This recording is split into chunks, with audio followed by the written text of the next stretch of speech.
आज हम लोग शुरू करते हैं फिजिक्स। पहले यह बात जाने फिजिक्स में कितने नंबर का जो बोर्ड में जो प्रश्न आता है तो कितने अंक का रहता है।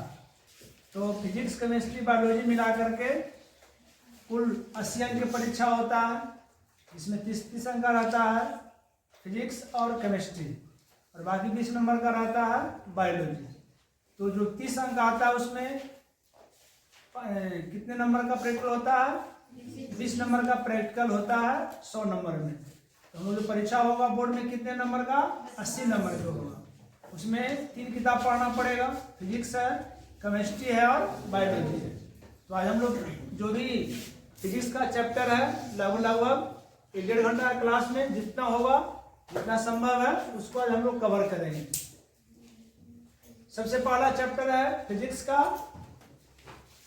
प्रकाश का परावर्तन। क्या है? प्रकाश का परावर्तन। प्रकाश का परावर्तन हिंदी में क्या कहते हैं? रिफ्लेक्शन ऑफ लाइट कहा जाता है। क्या कहा जाता है? रिफ्लेक्शन ऑफ लाइट कहा जाता है। सबसे पहले जानेंगे कि प्रकाश है क्या। प्रकाश के बारे में जानेंगे कि प्रकाश क्या है। तो प्रकाश एक प्रकार का सकते हैं ऊर्जा भी है। प्रकाश के प्रकार क्या है? ऊर्जा। प्रकाश किसे कहते हैं? प्रकाश किसे कहते हैं? हाँ, कारक माने क्या? काम करने में सहायता करे, यही कारक कहलाता है। तो प्रकाश वह कारक है जो किसी कार्य करने में क्या करती है? सहायता करती है। क्या करती है? सहायता करती है। उसे क्या कहते हैं? प्रकाश कहते हैं। प्रकाश एक प्रकार की अनुभूति होता है। इससे ऊर्जा भी कह सकते हैं, अनुभूति भी कह सकते हैं, कारक भी कह सकते हैं। आखिर हमने कभी सोचा ऐसा कि प्रकाश की उत्पत्ति होता है कैसे? कहाँ से उत्पत्ति होता है? जिनसे प्रकाश मिलता है उसे क्या कहा जाता है? तो परीक्षा में आता है उसको लोग क्या बोलते हैं? प्रकाश स्रोत। क्या कहते हैं? प्रकाश स्रोत कहते हैं। जिस प्रकार से विद्युत का स्रोत होता है, पानी का स्रोत होता है, ठीक उसी प्रकार से प्रकाश का क्या होता है? स्रोत होता है। आखिर क्या है प्रकाश स्रोत? किसे कहते हैं? तो प्रकाश स्रोत माने कहने का मतलब है कि वह स्थान या वस्तु जिससे प्रकाश की उत्पत्ति होता है या प्रकाश की प्राप्ति होता है उसे क्या कहते हैं? प्रकाश स्रोत कहा जाता है। इस जल का स्रोत क्या है? नदी, तालाब। ठीक उसी प्रकार से प्रकाश का स्रोत क्या है? टॉर्च है, सूरज है, लालटेन है, कई प्रकार के मोमबत्ती है, विभिन्न प्रकार की लाइटें हैं जहां से प्रकाश की क्या होता है? हम लोग को मिलता है, उत्पन्न होता है। कोई दिक्कत? प्रकाश स्रोत किसे कहते हैं? वह वस्तु या स्थान जहां से प्रकाश की प्राप्ति होता है उसे प्रकाश स्रोत कहते हैं। इसे 2 वर्गों में बांटा गया है। कितने वर्गों में? 2 वर्गों में बांटा गया है। प्रकाश स्रोत को 2 वर्गों में बांटा गया है। कितने वर्गों में? 2 वर्गों में। पहला क्या होता है? प्राकृतिक। प्राकृतिक। और दूसरा क्या होता है? मानव निर्मित। मानव निर्मित माने मानव, प्राकृतिक आ गया, मानव आ गया। पहला प्राकृतिक स्रोत, दूसरा मानव निर्मित स्रोत। कितने प्रकार के होते हैं? 2 प्रकार। पहला और दूसरा। आगे जाने प्राकृतिक स्रोत क्या है? क्या है प्राकृतिक? तो प्राकृतिक एक ऐसा शब्द है जिसे कोई बनाया नहीं है, प्रकृति के द्वारा ही प्रदत्त की गई है। इसका कोई बाप माई नहीं होता जो कोई बनाया है। इसका कोई बाप माई होता है। जैसे मान लिया कि टॉर्च है और टॉर्च क्या है? कोई तो कोई बनाया होगा। बल्ब है, कोई बनाया होगा, उसका बाप हो गया। बोलते ना जनक, उत्पन्न करने वाला, उसका माँ बाप कुछ हो गया ना। इसका कोई माँ बाप नहीं है। सूर्य कोई बनाया है? नहीं बनाया है। जो बनाया है चंद्रमा, चंद्रमा का अपना प्रकाश होता है? नहीं होता है। किसका प्रकाश लेके चमकता है? सूर्य के लिए, फिर उससे प्रकाश मिलता है। तारे, तारे के अपना प्रकाश होता है? होता है ना। अब तारे के किस प्रकार का स्रोत है? प्राकृतिक स्रोत है। सूर्य के किस प्रकार का स्रोत है? तो देखा भाग जोड़ी तो जी बहरे उसमें क्या होता है? रात में देखना क्या भूखा हुआ करता है बॉल जैसा? तो किस प्रकार का? प्राकृतिक स्रोत है। समझ आ गया बात? इसका उल्टा है मानव निर्मित। क्या है? मानव निर्मित है। मानव कहने का मतलब मानव ने बनाया, वैज्ञानिकों ने बनाया है। वैज्ञानिक कौन होता है? मानव ना होता है, तो मानव निर्मित कहलाएगा। वैसे स्रोत जो मानव के द्वारा बनाया गया है उसे क्या कहते हैं? कोई दिक्कत है? वैसे स्रोत जो मानव के द्वारा बनाया गया है, मानव के द्वारा बनाए गए वस्तु से, स्रोत से प्रकाश की प्राप्ति होता है, उसे क्या कहते हैं? जैसे लालटेन है, मोमबत्ती है, टॉर्च है, कई प्रकार की लाइटें देखते हो। दीपावली का जो हम लोग क्या है, मौसम दीपावली का आने वाला है ना, उसमें क्या कई प्रकार का जो लाइट होता है भगवा करता है, जगमग करता है। आखिर कौन बनाया है? किसे प्रेरणा लेकर के? किसे प्रेरणा लेके बनाया था? तारे टिमटिमाते ना है, सदैव भूख करता है, सही में करता है? नहीं। किसके कारण होता है? प्रकाश के अपवर्तन के कारण होता है। अगले चैप्टर जानेंगे अपवर्तन क्या है। अभी हम लोग क्या पढ़ रहे हैं? प्रकाश का परावर्तन। उसके पहले जो बेसिक पॉइंट्स है उसके बारे में हम लोग जान लेते हैं। तो प्रकाश स्रोत क्लियर हो गया। कितने प्रकार के? 2 प्रकार के। प्राकृतिक स्रोत, इसी में एक पॉइंट पढ़ लेंगे, दीप्त वस्तु और अदीप्त ना। क्या है? दीप्त वस्तु और अदीप्त। अदीप्त वस्तु, दीप्त का मतलब क्या होता है? प्रकाशमान, जिसे प्रकाश मिलता है। इसे क्या होता है? प्रकाश मिलता है, उसे क्या कहेंगे? दीप्त वस्तु। जिसे प्रकाश नहीं मिला उसको क्या कहेंगे? अदीप्त वस्तु। कोई दिक्कत? अब ऐसा पूछा जाए, प्रश्न में आ जाए कि निम्नलिखित में कौन दीप्त वस्तु है, तो याद करेंगे इसका परिभाषा। जिसे प्रकाश मिलता है उसे क्या कहते हैं? दीप्त वस्तु कहते हैं। अब वही वाला टॉर्च हो गया, लालटेन हो गया, सूर्य हो गया, सब तारे क्या है? दीप्त वस्तु है। अदीप्त माने दीप्त नहीं है। जैसे लकड़ी है, लकड़ी से प्रकाश निकलता है, ईंट से निकलता है, लोहा से निकलता है, पत्थर से निकलता है। ये सब कौन वस्तु हो गया? अदीप्त वस्तु। कोई दिक्कत है? नहीं ना। अब इतना जानने के बाद हम लोग आएंगे प्रकाश के परावर्तन। प्रकाश के बारे में जान गए, प्रकाश स्रोत के बारे में जान गए, इसका कितना प्रकार होता है, और दीप्त और अदीप्त भी जान गए। तो यहाँ से हम लोग क्या जानेंगे? प्रकाश के परावर्तन क्या है। प्रकाश के परावर्तन क्या है? परीक्षा में आता है कि प्रकाश के परावर्तन से क्या समझते हो? क्या समझते हो? अब इसको थोड़ा सा बेसिक पॉइंट समझेंगे। प्रकाश समझ में आ गया। अब परावर्तन शब्द का मतलब होता है लौटना। क्या होता है? लौटना होता है। जैसे मान लीजिए जहानाबाद जाएंगे, जहानाबाद से आ गए तो मेरा क्या हुआ? परावर्तन हुआ। उसी प्रकार से क्या होगा? प्रकाश का क्या होगा? परावर्तन होगा। क्या होगा? प्रकाश का परावर्तन होता है। तो परावर्तन माने कौन सी? लौटना। तो कैसे बोलेंगे इसका परिभाषा हम लोग? कैसे याद करेंगे? जब प्रकाश की किरण किसी सतह से टकराकर लौटती है तो लौटने की घटना को परावर्तन कहते हैं। कोई दिक्कत? और ज्यादा परिभाषा लॉन्ग नहीं है। जब प्रकाश की किरण किसी सतह से टकराकर लौटती है तो लौटने की घटना को क्या कहते हैं? शॉर्ट में याद कर सकते हैं। प्रकाश के लौटने की घटना को प्रकाश का परावर्तन कहते हैं। टकराए तो लौटेगा। अब बिना टकराए हुए कुछ दिखाई देगा हमें? किसी भी वस्तु को देखना है तो प्रकाश का परावर्तन क्या है? बहुत जरूरी है।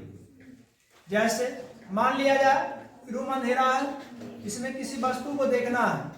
अब बताओ, टॉर्च तुम्हारे हाथ में है, मान ले कि टॉर्च इसी तरह से किस पे मारेंगे? आंख पर मारेंगे, किधर मारेंगे? क्यों? आंख ना हमारी देखती है, आंख पे मारना चाहिए। उस पे क्यों मारते हैं? क्यों मारते हैं? क्योंकि जब तक प्रकाश टकराएगा नहीं, टकराने के बाद नहीं आएगा हमारी आंखों तक तो दिखाई नहीं। यही कारण है कि हमें किसी वस्तु को देखना है तो क्या करते हैं हम लोग? वस्तु पर लाइट मारते हैं। उस ऑब्जेक्ट पर लाइट मारी ना कि हमारी अपने आंखों पर नहीं। इस पे मारेंगे और शायद मारना शुरू से किया तो क्या वो दिखाई देगा, इसे से आँख चकमरा जाएगा, पता है ऐसा। तो क्यों, अब समझना क्या बात, जब किसी वस्तु को देखना है तो क्या होना चाहिए, प्रकाश का। अब बताओ वायु दिखाई देता है, क्यों नहीं दिखाई देता, बता दो क्यों नहीं, क्योंकि वहां से परावर्तन नहीं होता है। जब वस्तु से परावर्तन होगा वही वस्तु दिखाई देता है, और जिस वस्तु से परावर्तन नहीं होगा वह दिखाई नहीं देगा। यही कारण है कि वायु क्या हमें दिखाई नहीं देता है, क्योंकि वायु से क्या होता है, प्रकाश का परावर्तन नहीं होता है। आगे बात समझ में। तो वस्तु को देखने में क्या जरूरी है, प्रकाश का परावर्तन। क्या जरूरी है, प्रकाश का परावर्तन जरूरी है। कब, जब किसी को वस्तु को का हम देखना चाहते हैं तब। समझ में आ गया बात, परावर्तन कोई दिक्कत। अब यहाँ क्या है, सतह आया ना, किसी सतह से टकराकर, बात समझना, किसी सतह से टकराकर, आखिर सतह क्या हो सकता है, सतह क्या हो सकता है, एक शीशा लेंगे और एक दीवार है, एक दीवार पर लाइट मारेंगे और एक शीशा पर मारेंगे, ज्यादा प्रकाश का परावर्तन किससे होता है, क्यों, यही जानना हम लोग को, क्यों, क्योंकि दर्पण शीशा क्या होता है, चिकना होता है। जो वस्तु जितना चिकना होगा उतना ही उस वस्तु से प्रकाश का परावर्तन होता है। समझ आ गया बात, क्या होता है, प्रकाश का परावर्तन होता है। किससे, चिकनी वस्तु से। किससे होता है, चिकनी वस्तु से। तो चिकनी वस्तु ने सतह का मतलब क्या समझेंगे हम लोग, दर्पण। क्या समझेंगे, दर्पण समझेंगे। कोई दिक्कत, क्या समझेंगे, दर्पण समझेंगे। तो दर्पण के बारे में जानेंगे हम लोग अभी। दर्पण क्या है, दर्पण जिसको क्या अंग्रेजी में बोलते हैं, मिरर। क्या बोलते हैं, मिरर, अंग्रेजी शब्द है। दर्पण हर घर में है, दर्पण हर जो है ना उपयोग करते हैं तो अपना चेहरा देखने के लिए, वही तो दर्पण है।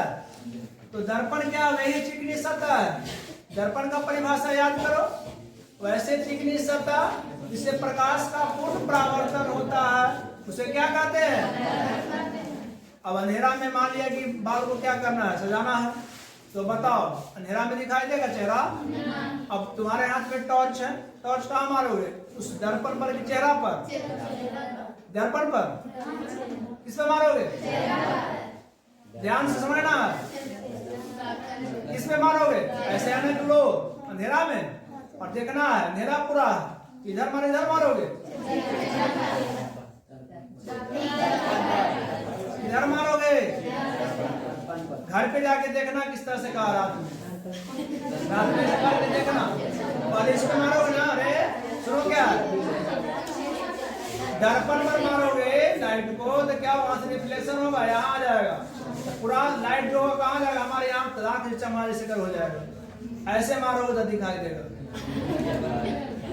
ऐसे मारोगे ना तब दिखाई देगा यहाँ। क्यों, क्योंकि यहाँ से कहाँ जाएगा प्रकाश, यहाँ जाएगा, वहां से कहाँ जाएगा, यहाँ आएगा, यहाँ जाएगा। ऐसा होना चाहिए। तो जो वस्तु जितना चिकना होता है उतना ही अच्छा प्रकाश को क्या करता है, परावर्तन करता है। अधिक प्रकाश का परावर्तन करेगा कौन वस्तु, तो चिकना हो। इसीलिए शीशा को चिकना बनाया जाता है, देखते हो ना, एकदम चिकना रहेगा। थोड़ा सा रुखड़ापन आ जाए तो क्या होता है, दिखाई देता है, साफ साफ नहीं दिखाई देता है। तो ऐसे चिकनी सतह जिसे प्रकाश का पूर्ण परावर्तन होता है उसे क्या कहते हैं, क्या कहते हैं, दर्पण कहते हैं। कोई दिक्कत है। वैसे जब याद कर लो परिभाषा, एक भी परिभाषा छूटना नहीं चाहिए, जब परिभाषा याद हो जाएगा। इजी परिभाषा तुम्हारे लैंग्वेज में परिभाषा है, कोई परिभाषा हम बना के नहीं बोल रहे हैं। जिस वर्ड का उपयोग हम लोग घर में करते हैं, अपने परिवार के साथ करते हैं, उसी वर्ड का हम प्रयोग कर रहे हैं। ऐसा नहीं है कि भारी भारी वर्ड ला कर दे रहे हैं, कुछ समझ में नहीं आए। इजी से समझो। वैसे चिकनी सतह जिससे प्रकाश का पूर्ण परावर्तन होता है उसे क्या कहते हैं, दर्पण कहते हैं। और दर्पण को कितने वर्ग में बांटा गया, दो वर्ग में बांटा। कितने वर्ग में, दो वर्ग में बांटा गया। कौन कौन, समतल दर्पण और कौन कौन और गोलीय दर्पण बांटा गया। दर्पण के दो भाग में बांटा गया है, तब दौड़ाओगे नहीं। उत्तल अवतल गोलीय का भाग होता है। और दर्पण कितने प्रकार के? दो प्रकार के। एक होता है समतल दर्पण, दूसरा होता है गोलीय दर्पण। एक होता है समतल दर्पण और दूसरा होता है गोलीय दर्पण होता है। अब दोनों के बारे में जाने, इसका विशेषता आता है समतल दर्पण है, इसी का उपयोग हम ज्यादातर घरों में करते हैं जो कम दाम में मिलता है। और हम बताते हैं कि क्या कारण है कि कम दाम वाला शीशा में कम अच्छा से अच्छा दिखाई देता है और ज्यादा जो कीमत से बड़ा अच्छा दिखाई देता है। बताते हैं क्या कारण है। सारे दर्पण में जो विशेषता है बताया जाएगा। दर्पण क्लियर हो गया। दर्पन दो वर्गों में बांटा गया है। कितने वर्गों में? दो वर्गों में। पहला क्या है? समतल दर्पण। दूसरा क्या है? कोई दिक्कत? अब समतल दर्पण, इसका नाम है, समझ में आ रहा? समतल दर्पण क्या है? समतल, समतल, तल माने उसका तलहटी होता है, सम माने बराबर। समझ में आ गया बात? परिभाषा बोल सकते हो, इसका शब्द से परिभाषा निकाल सकते हो। तो दिमाग का खर्चा करोगे ना तो शब्द से निकाल सकते हो परिभाषा। परीक्षा में आता है कि समतल दर्पण से आप क्या समझते हैं, इसकी विशेषताओं को लिखें।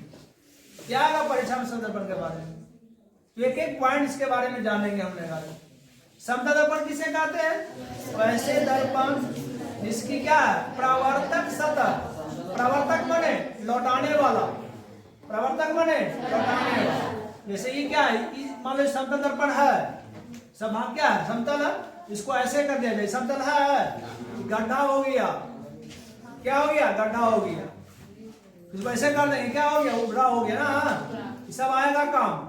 ऐसे कर देंगे समतल, ऐसे कर देंगे अवतल, ऐसे कर देंगे उत्तल। इधर पर हमको पढ़ना है बढ़िया से। उभरा हुआ है, धंसा हुआ है, समतल है, ये बनेंगे समतल दर्पण। वैसे दर्पण जिसकी परावर्तक सतह समतल होती है उसे क्या कहते हैं? समतल दर्पण कहते हैं। क्या कहते हैं? समतल दर्पण कहते हैं। कोई दिक्कत?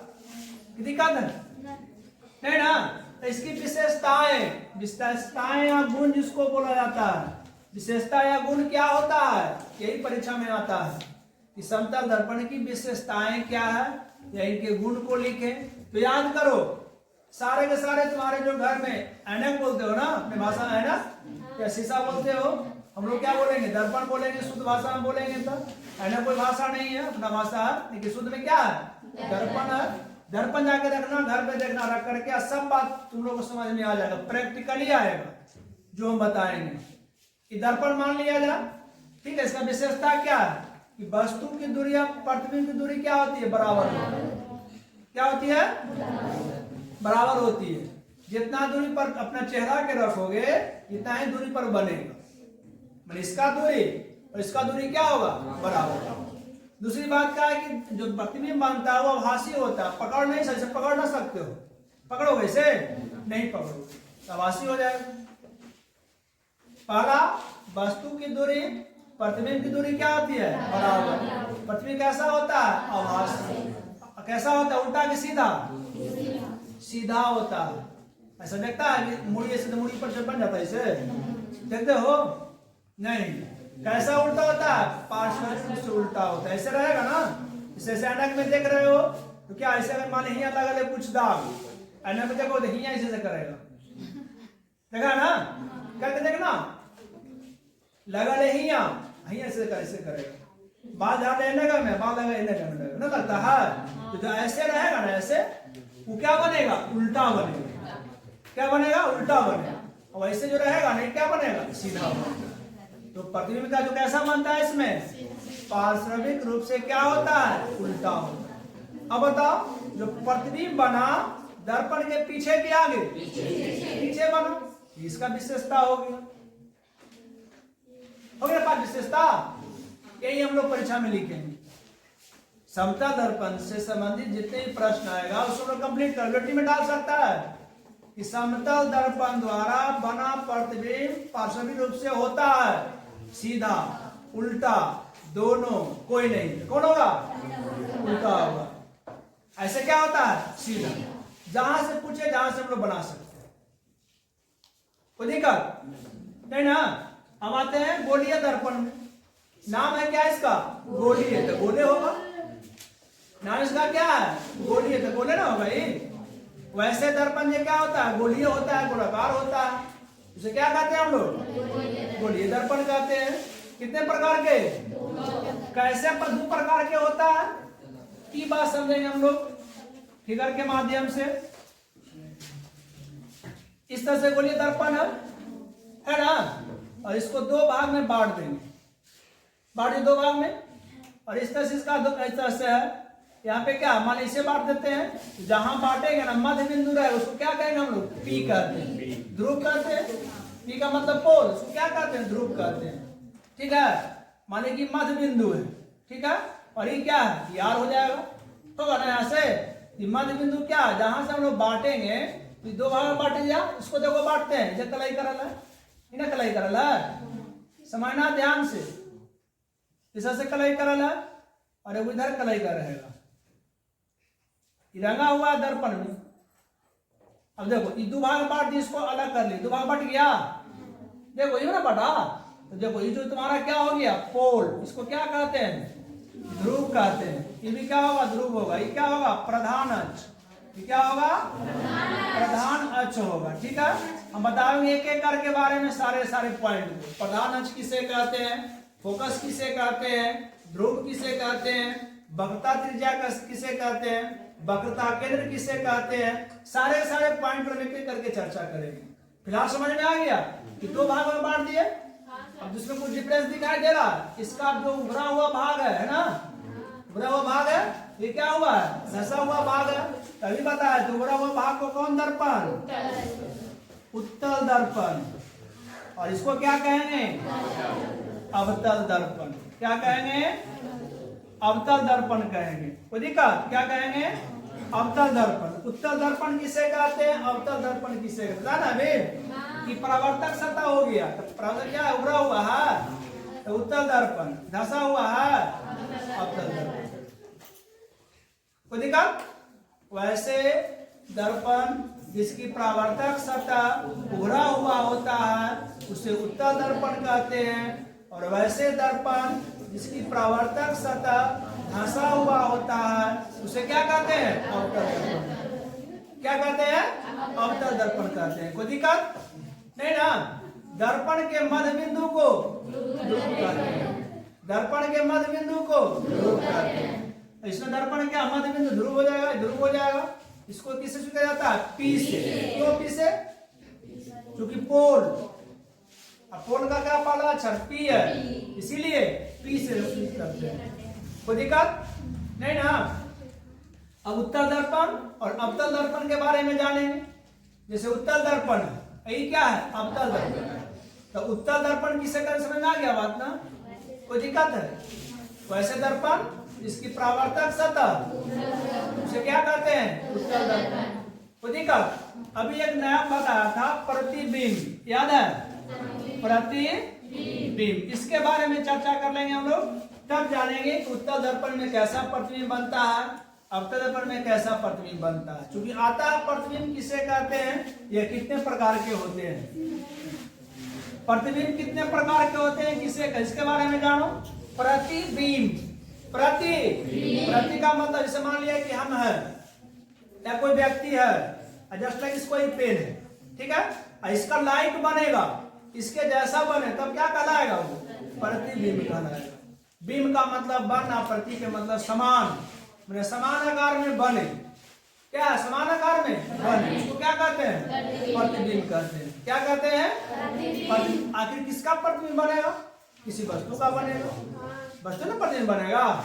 इसका परिभाषा क्या होगा? प्रतिबिंब कैसे बनेगा?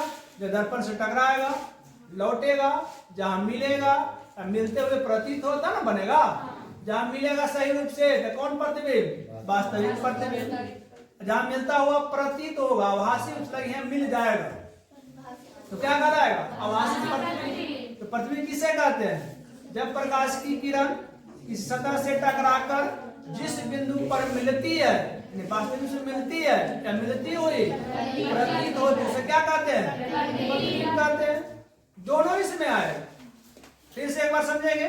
जब प्रकाश की किरण किसी वस्तु से टकराकर लौटती है, क्या लौटती है, और जिस बिंदु पर वास्तविक रूप से मिलती है, मिलती हुई प्रतीत होती है, उसे क्या कहते हैं? प्रतिबिंब कहते हैं। जैसे देखो इसका कहीं ना कहीं बन रहा, देखो बन रहा, देखो यहाँ पे, यह ना देखो यहाँ पे बन रहा ना, इसका प्रतिबिंब हो गया। अब देखो किस प्रकार का प्रतिबिंब है, देख लो। इसको पकड़ सकता है?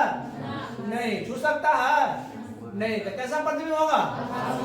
आभासी हो जाएगा। इसको छू सकते हो, स्पर्श कर सकते हो, क्या कहलाएगा? वो वास्तविक होगा। कोई दिक्कत? प्रतिबिंब कितने प्रकार के? पहला वास्तविक प्रतिबिंब, दूसरा आभासी प्रतिबिंब। कोई दिक्कत? वास्तविक प्रतिबिंब किसे कहते हैं? वैसे प्रतिबिंब जो वास्तविक कटान बिंदु पर बनता है। कई परिभाषा याद कर सकते हो, जो इजी लगे याद कर सकते हो। फिर पहले परिभाषा याद कर सकते हो, तो याद तो करना पड़ेगा। जब प्रकाश, क्या ऐसे बोल सकते हो भी, ऐसे बोल सकते हो कि वास्तविक कटान बिंदु पर बने प्रतिबिंब को वास्तविक प्रतिबिंब कहते हैं। ऐसे बोल सकते हो, जब प्रकाश की किरण किसी सतह से टकराकर लौटती है और जिस बिंदु पर वास्तविक रूप से मिलती है, उसे क्या कहेंगे हम लोग? वास्तविक प्रतिबिंब। और इसका उल्टा, जब प्रकाश की किरण किसी सतह से टकराकर लौटती है और वह मिलती हुई प्रतीत होती है, किसी बिंदु पर मिलती हुई, उसे क्या कहते हैं? आभासी प्रतिबिंब कहते हैं। कोई दिक्कत नहीं ना? परीक्षा में आता है या वास्तविक प्रतिबिंब और आभासी प्रतिबिंब में अंतर क्या है, ठीक है? तो वास्तविक प्रतिबिंब और आभासी प्रतिबिंब में अंतर क्या है, ठीक है? वास्तविक प्रतिबिंब का परिभाषा इसलिए सबसे पहला में 4-5 अंतर हम लोग याद करेंगे कि क्या क्या अंतर होता है। पहला अंतर क्या होता है? यह वास्तविक कटान बिंदु पर बनता है। क्या होता है? वास्तविक कटान बिंदु पर बनता है। और ये क्या है? आभासी रूप से मिलती है। पर्दे पर प्राप्त किया जा सकता है, पर्दे प्राप्त किया नहीं जा सकता। इसको वास्तविक रेखा से दिखा सकते हैं, इसको टीकी रेखा द्वारा दिखा सकते हैं। अब समझ में हुआ ना? किसके बारे में जानेंगे? वास्तविक के बारे में कि क्या होता है? वास्तविक रूप से क्या उल्टा होता है ना, ये क्या होता है? सीधा होता है। कोई दिक्कत? इसको छू सकते, इसको नहीं छू सकते हैं। ऐसा ऐसे परिभाषा से हम लोग क्या करें, इसमें अंतर भी याद कर सकते हैं। कोई दिक्कत? याद हो गया अंतर? अंतर आता है परीक्षा में, जब याद कर लो, बढ़िया से आता है परीक्षा में, वास्तविक के बारे में और आभासी के बारे में। कोई दिक्कत नहीं ना? इसके बारे में जानकारी हो गया। एक बताया था परावर्तन, है ना? तो परावर्तन के नियम क्या वो होता है, नियम क्या वो होता है, ठीक है? हमने बताया था कि प्रकाश के परावर्तन नियम क्या होता है। नियम क्या होता है? 2 नियम होता है। कितने नियम होता है? 2 नियम होता है, ठीक है? कितने नियम? 2 नियम। पहला नियम होता है क्या?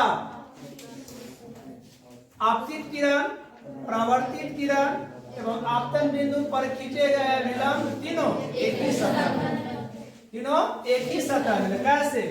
फिगर के माध्यम से समझो, ये कोई सतह है, क्या है? सतह है। इधर से किरण आई, ठीक है, सूर्य का प्रकाश, और इधर जितना कोण से आवेगा उतना ही कोण से क्या जाएगा? तिरछे जाएगा, ठीक है?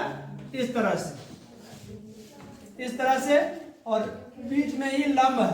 अब बताओ, तीनों सतह में ना है, ये तो ऊपर ही में है ना, ये भी ऊपर है और ये भी ऊपर है। अब समझ में? और यहाँ कोण बनेगा, यहाँ क्या बनेगा? कोण बनेगा।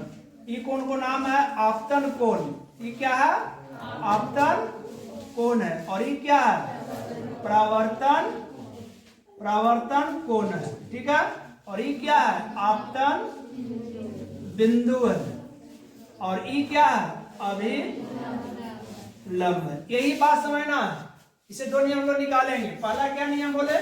आपतित किरण, परावर्तित किरण आपतन बिंदु पर खींचे गए अभिलंब तीनों एक ही समतल में होते हैं, समतल में होते हैं, सदा एक ही बात है। कोई दिक्कत? दूसरा नियम क्या होता है कि आपतन कोण और परावर्तन कोण आपस में बराबर है। क्या होते हैं? परावर्तन। ये दो नियम है। किसका नियम है?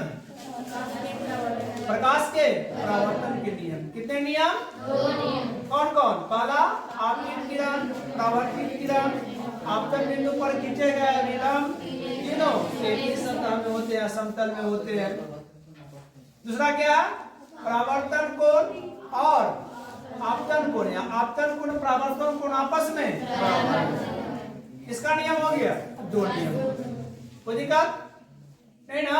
अब यहाँ पर एक बात याद करो, इस तरह से हमने दिया, इस तरह से इस तरह इंडिकेट किया, आखिर क्या है? कि क्या है? प्रकाश की दिशा है ना, प्रकाश की दिशा। जिस प्रकार से हम लोग गाड़ी से क्या करते हैं, कहीं जाते हैं या पैदल जाते हैं, दिशा होता ना है, उस तरह से इसका भी एक दिशा होता है। किसका? प्रकाश का। और प्रकाश जिस दिशा में जाती है या जिस पथ में जाती है उसे क्या कहते हैं? किरण कहते हैं। क्या कहते हैं? किरण कहते हैं। ठीक है। और किरणों समूह को क्या कहते हैं?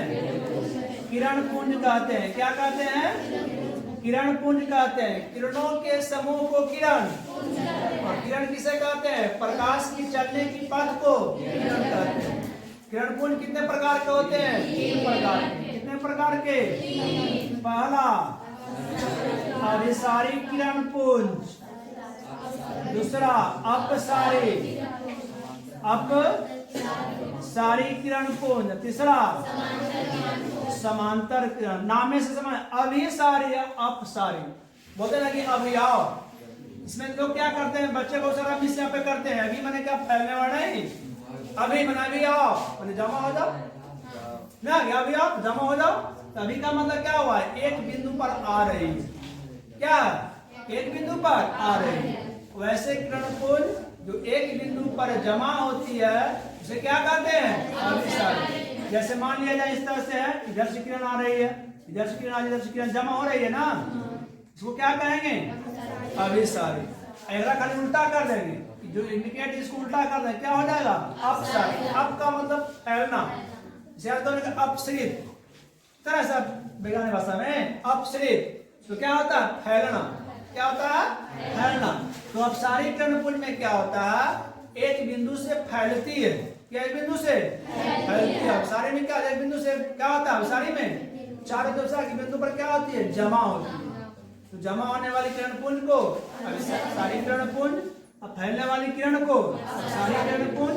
असमांतर माने समान अंतर। रेल के पटरी देखे हो ना, अगर है रेल तो सेम हर जगह रहेगा। ऐसा नहीं है कि यहाँ रहेगा कुछ, इलाहाबाद कुछ हो जाएगा, पटना कुछ हो जाएगा, नहीं रहेगा तो सेम रहेगा। थोड़ा बहुत मिस्टेक हुआ तो समझो क्या हाल होगा स्थिति। कहाँ हुआ? ट्रेन है कहाँ चली जाएगी? नीचे। हम लोग कहाँ जाएंगे? ऊपर। समझ में आ गया बात? तो क्या है? समांतर होती है। क्या होती है? समांतर। मतलब वैसे किरण पुंज एक दूसरे से कभी नहीं मिले, न पैरेलल होना चाहिए। यहाँ भी तो अनंत में है पैरेलल, कहीं नहीं मिलना चाहिए। उसे क्या कहेंगे हम लोग? समांतर किरण। कोई दिक्कत? दिक्कत है? दिक्कत है ना? है। अब किरण पुंज समझ में आ गया है, कुछ पॉइंट बताते हैं, उस पॉइंट के माध्यम से जो ऑब्जेक्टिव हो या सब्जेक्टिव हो क्लियर हो जाएगा। किरण पुंज समझाना इसलिए मिलता है, किरण पुंज के बाद आ गया समझा दिए। समझा किरण पुंज ना? कोई दिक्कत? अब देखो यहाँ से कुछ यहाँ पे विशेषता इसका होता है। क्या विशेषता होता है? जैसे कोई एक सतह है, ठीक है, कोई सतह है, और इस पे अगर तिरछा आया तो उसका क्या होगा? रिफ्लेक्शन होगा, परावर्तन होगा। ठीक है। लेकिन जब यही किरण आ जाएगा सीधे तो होगा, उसी दिशा में लौट जाती है। जब कोई प्रकाश की किरण 90 डिग्री कोण के साथ आए, मैंने इस तरह से आती ना है, तो उसी में दिशा में लौट जाएगी। इसका क्या होगा? जिस रास्ता से आवेगी किरण उसी रास्ता से लौट जाएगी। परीक्षा में आता है जब प्रकाश की किरण किसी सतह पर लंबवत पड़ती है तो किस प्रकार परावर्तित होती है? तो क्या लिखेंगे? तो ऑप्शन रहेगा जब लंबवत आए तो जिससे आती है उसी से, उसका पथ चेंज नहीं होगा। कोई दिक्कत? कब पथ चेंज होगा? जब कोण बनाएगा तब। कितना है कोण? इधर से 30 बना दे, 60 बना दे, 120 बना दे, लेकिन 90 में नहीं होगा। कोई दिक्कत? दिक्कत है नहीं ना? अब चलो चर्चा करते हैं उत्तल दर्पण की। उत्तल दर्पण के। उत्तल दर्पण के परिभाषा बता चुके हैं ना। वैसे दर्पण जिसकी परावर्तक सतह उसे क्या कहते हैं। अब इसके बारे में जाने किस प्रकार का प्रतिबिंब बनेगा। अब बनेगा तो कहां बनेगा, तो याद रखो कि उत्तल दर्पण में हमेशा सीधा बनता है। कैसा बनता है और कैसा, आभासी। ठीक है, जब सीधा और आभासी होवे करेगा। परीक्षा में आएगा कि किस दर्पण के द्वारा हमेशा सीधा प्रतिबिंब बनता है, याद रखोगे। और किस दर्पण के द्वारा सीधा अर्थात क्या होता है, आभासी और काल्पनिक या वास्तविक उल्टा बनता है। किसके द्वारा, अवतल के उत्तल, अवतल। याद हो गया। उत्तल दर्पण में हमेशा क्या होता है, और उत्तल अगर माने कि वास्तविक बनाना है, आभासी बनाना है, तो किस दर्पण का उपयोग करोगे, किसका उपयोग करोगे, अवतल दर्पण के। लेंस का उल्टा होता है, लेंस में होगा उत्तल, इसमें अलग हो जाएगा, उसमें होगा अवतल। इसमें होता है उत्तल में क्या होता है, सीधा बनता है। अब यहां से कई प्रश्न आ सकता है, जो आता है परीक्षा में कि उत्तल दर्पण का उपयोग गाड़ियों के साइड मिरर में क्यों किया जाता है, बहुत बार पूछा। साइड मिरर, साइड माने बगल में, मिरर माने देखो जहाँ चालक गाड़ी के में बैठा रहता है, साइड दर्पण आता ना है, क्यों रहता है बताओ। ट्रक चला रहा है, मान लीजिए बाइक चला रहा हूँ, अब बाइक चला रहे हैं तो बताओ देखना आपको मुड़ना दाएं बाएं, तो पीछे देखेंगे से क्या होगा, पीछे देखेंगे आगे धक्का लग जाएगा, नहीं लगेगा। तो साइड में मिरर आता है, इसमें कौन दर्पण का उपयोग किया जाता है, उत्तल दर्पण का। क्यों, उसका दृष्टि क्षेत्र बहुत बड़ा होता है, सीधा प्रतिबिंब बनाता है। ऐसा ना कि आ रहा है उल्टा दिखाई दिया, उल्टा है तो पार कर लेंगे, तो क्या होगा, धक्का लग जाएगा, मिस्टेक हो जाता है। इसीलिए क्या होता है हम लोग कि जो गाड़ी में किसका उपयोग करते हैं, उत्तल दर्पण का उपयोग किया जाता है। क्यों किया जाता है, क्योंकि हम जानते हैं कि उत्तल दर्पण का दृष्टि क्षेत्र बहुत क्या होता है, बड़ा होता है, कैसा प्रतिबिंब बनता है, इसीलिए हम लोग उत्तल दर्पण का उपयोग करते हैं। एक नंबर में आ सकता है कि गाड़ियों के साइड मिरर के रूप में किस दर्पण का उपयोग किया जाता है, हजामती के रूप में। क्यों, क्यों किया जाता है, क्यों किया जाता है बताओ, हजामती के रूप में क्यों किया जाता है। अब हजामती समझते हो ना, दाढ़ी बनाना है, ठाकुर लोग उपयोग सैलून में करते हैं, हजामती कहें, सैलून में कहें, कहीं भी कर सकते हैं। ये हम लोग भी अपने घर ना बना लेते हैं इसे करके। तो जब बनाते हैं तो क्या होता है, छोटा बाल दिखाई देखने के लिए क्या होता है, बड़ा बनना चाहिए, मैंने यहाँ छोटा इसमें बड़ा, तब ना छूटेगा, छूट जाएगा तो फिर गड़बड़ हो जाएगा। ये अपने का बना लिया है, ऐसा होता ना रे, अपने बनाने में छूट जाएगा कहीं ना कहीं। जो लोग अपने बनाते हैं कहीं ना कहीं क्या होता है, क्यों छूटता है मालूम है, यही दर्पण का उपयोग करते हम लोग, डेली उपयोग करते हैं अपने घर में, यही कारण है। तो जहाँ सैलून बढ़िया बढ़िया रहेगा एकदम, छोटा छोटा बाल बड़ा बड़ा दिखाई देगा, देख कैसे करके छील देता है ना, ऐसे कर देता है। तो इसलिए क्या होता है, बड़ा प्रतिबिंब बनाने के लिए हम लोग किसका उपयोग करते हैं, परीक्षा में आता है कि हजामती के रूप में किस दर्पण का उपयोग किया जाता है, सैलून में किसका उपयोग किया जाता है, गाड़ियों के साइड में किसका उपयोग किया जाता है, कोई दिक्कत। अब गाड़ियों के हेडलाइट, ये परीक्षा में कई बार आता है, गाड़ियों के हेडलाइट जो होता है, हेडलाइट जो आगे बड़ा होता है ना है, इसका उपयोग किया जाता है, इसका उपयोग किया जाता है, अवतल दर्पण का उपयोग किया जाता है।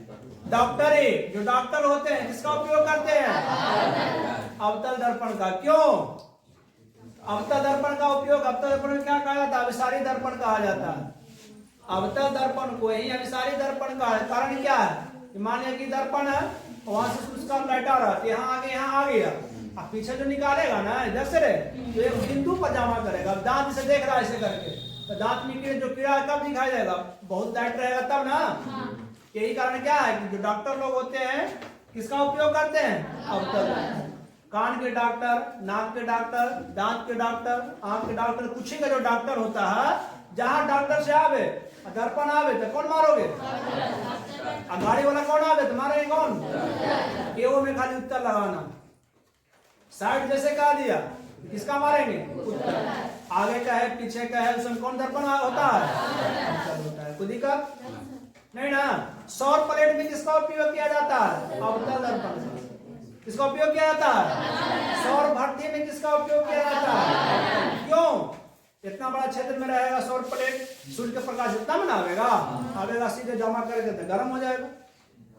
सौर कुकर में किसका उपयोग किया जाता है? अवतल का उपयोग किया जाता है। ऐसे अवतल दर्पण का उपयोग था। कोई दिक्कत है ना। अवतल दर्पण में वस्तु को कहां रखा जाए कि उससे का बड़ा प्रतिबिंब बने, तो कहां रखेंगे? वस्तु को कहां रखेंगे अवतल दर्पण के सामने? किस स्थान पर कि बहुत बड़ा प्रतिबिंब बनेगा? वस्तु को कहां रखा जाए अवतल दर्पण के सामने उसका प्रतिबिंब अनंत पर बने? जब फोकस पर रखेंगे तो अनंत पर बनेगा, तो बहुत बड़े ना बनेगा, दिखाई देगा नहीं ना। इस तरह से हम लोग याद करेंगे। जैसे जैसे खसकावेंगे, जैसे पहले क्या लेंगे?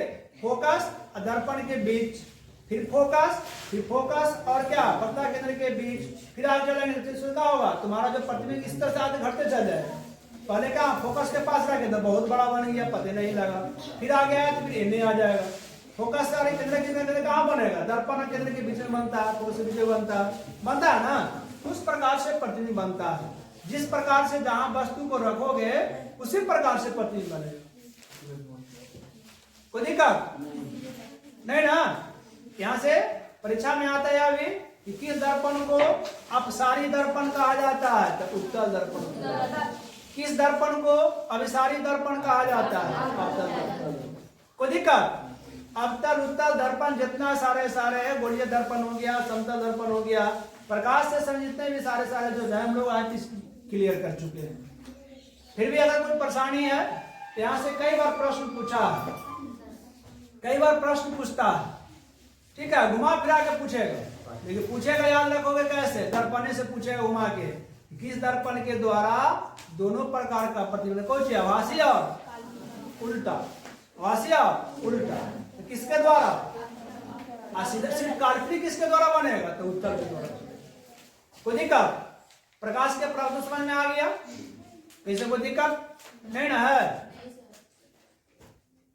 कैसे कोई दिक्कत नहीं है? और इसको ध्यान से पढ़ो। जब तक नहीं पढ़ोगे तब तक कोई उपाय नहीं है। पढ़ना पड़ेगा, बिना पढ़े कोई उपाय नहीं है।